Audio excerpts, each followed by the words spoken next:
இலங்கையில டிட்வா புயலால் பாதிக்கப்பட்ட மக்களில் மிகவும் சோகமான ஒன்று. 300க்கும் மேற்பட்ட பேர் பலியாயிருக்காங்க. அதே போல 370க்கும் மேற்பட்ட பேர் பாத்தீங்கன்னா காணாமல் போயிருக்காங்க. தந்தைமார்கள், குழந்தைகள், சகோதரர்கள் எல்லாரும் இறந்துருக்கிறாங்க. அவங்களுக்காக எங்களுடைய ஆழ்ந்த இரங்கலை நாங்க தெரிவிச்சுக்கிறோம்.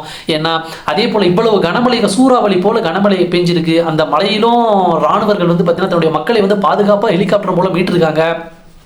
அந்த மீட்பு பணியாளர்கள் தன்னுடைய மக்களை தனியான ஒரு இடத்திலிருந்து பாதுகாப்பாக வைத்திருக்கிறார்கள். இவற்றிற்கு காரணம் என்னன்னா இயற்கையின் சீற்றங்கள். எதிர்பார்த்த அளவை விட 10 மடங்கு நீரை எதிர்கொள்ளும் சக்தி இல்லாத காரணத்தினால் இலங்கையில் தாழ்வு மண்டல பகுதி அனைத்து விவசாய நிலங்களும் கடல் போல் தண்ணீரால் மூழ்கி கொண்டிருக்கின்றன. இலங்கை என்பது ஒரு குறைந்த பொருளாதாரம் கொண்ட நாடு. ஆனா இன்னைக்கு மக்கள் அத்தனை பேர் பாதிக்கப்பட்டிருக்காங்க. பாதிக்கப்பட்ட அத்தனை மக்களுக்கும் சாப்பாடு கூட இருக்கா இல்லையான்றது ஒரு கேள்விக்குறியாகத்தான் இருக்கு. மக்களை இது எல்லாரும் ஷேர் பண்ணுங்க.